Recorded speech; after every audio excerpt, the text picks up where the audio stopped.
میرے ذہن میں ایک سوال آیا کہ کیا شب معراج کے موقع پر جب نماز فرض کی گئی تو اس سے پہلے مسلمان جو نماز ادا کرتے تھے وہ کیسے کیا کرتے تھے؟ سیدی اعلی حضرت امام اہل سنت کا ایک پورا رسالہ ہے جمان التاج فی بیان الصلاۃ قبل المعراج، ٹھیک ہے، یعنی تاج کے موتی اس بیان میں کہ معراج سے پہلے نماز کیسے ہوتی تھی۔ آپ سے سوال کیا گیا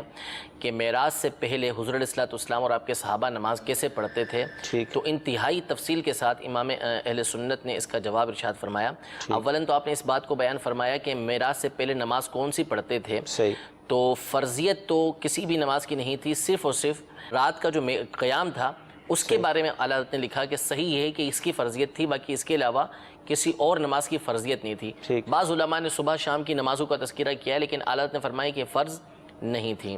نماز جو فرض ہوئی وہ معراج کی رات فرض ہوئی، باقی رہا نماز پڑھنے کا طریقہ کار کیا تھا، کیونکہ جب معراج کی رات حضور علیہ الصلوۃ والسلام پر نماز فرض ہو گئی تو پھر دوسرے دن آ کر جبریل امین علیہ الصلوۃ والسلام نے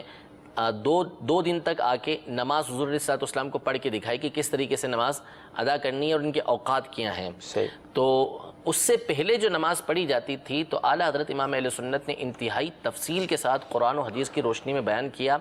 کہ جیسے نماز معراج کے بعد پڑھی جاتی تھی ویسے ہی نماز جو ہے وہ معراج سے پہلے بھی پڑھی جاتی تھی۔ اس میں تکبیر تحریمہ بھی تھی، اس میں کپڑوں کو پاک کرنا بھی تھا، اس میں تلاوت بھی تھی، اس میں رکوع بھی تھا، اس میں سجدہ بھی تھا۔ یہ تمام کی تمام باتیں اعلیٰ حضرت امام اہل سنت نے فتاوی رضویہ کی جلد 5 میں تفصیل کے ساتھ بیان کی۔